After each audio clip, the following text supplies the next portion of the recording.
Je vous propose justement de faire un petit tour au salon Who's Next, je vous en parlais tout à l'heure dans l'intro, avec un focus sur les chaussures, des chaussures plutôt écolo. Eh ben oui, ça existe, regardez.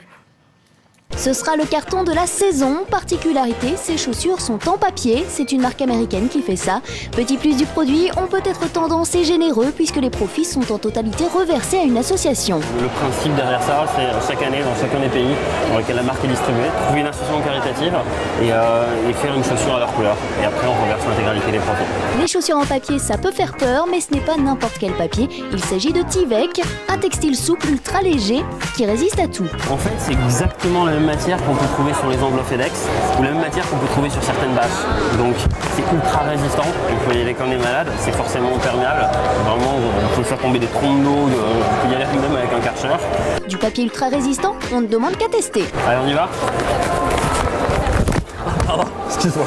Ok, on a bien compris, c'est quasiment indéchirable. Le Tyvek est plus élastique que le papier. En plus, il n'est pas toxique et donc recyclable. Bref, les stars vont se les arracher et il faut bien le reconnaître, ça en jette. Ça se craquelle, ça se patine et ça donne un aspect un petit peu délavé. Et surtout, en l'occurrence, sur un modèle comme ça, carbone, comme l'aspect d'une vieille veste en jean qui a bien été passée, bien portée pendant 30 ans. Voilà, la chaussure en papier sera à retrouver très prochainement dans toutes les boutiques branchouilles. Nous, on adore. Alors à quand les chaussures en papier Kanye West? Est-ce qu'on peut dire que tu es une fashion victime, Mika? Oui, avec ta chemise rose du jour. On peut pas dire le contraire d'un côté. J'ai l'air d'une fashion victime, franchement. Un petit peu, ouais. Oui, un petit peu quand même. J'ai même vu dans une interview que tu Argumenter. adorais te maquiller et porter des collants. Voilà, pam. J'ai Alors, jamais fait ça. c'est encore une interview que j'ai inventée. Mais oui, mais non, mais depuis tout à l'heure, t'as inventé. Tu as amené Vic. Si vous voulez me Tu redire. m'as dit hors caméra que tu avais ton frère qui était par exemple dans la mode. Oui, mon frère est dans la mode. Du coup, il a donc t'étais complètement. très inspiré. Bah non, c'est lui qui m'inspire complètement. Il est créateur fondateur d'une Tu devais jeune être marque. couturier à la base, c'est ça? Non, du tout. Je devais être marchand de tapis.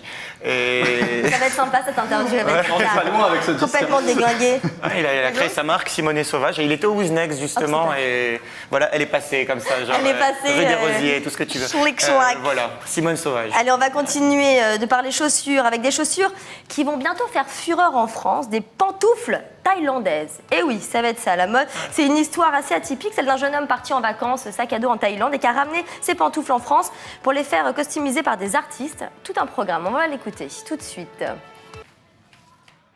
On collabore avec des artistes et grâce à la chaussure, ils peuvent dessiner dessus.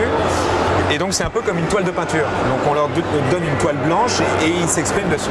Donc là on a par exemple 3 artistes, Berthe One, Monica Zetlin et puis Phoenix. Là on a l'artiste Tom Artus, donc chacun son style, mais après voilà, la toile blanche fait... Chaque paire de chaussures est unique. Et chaque paire de chaussures est unique. Et chaque paire de chaussures est faite à la demande du client, sur mesure.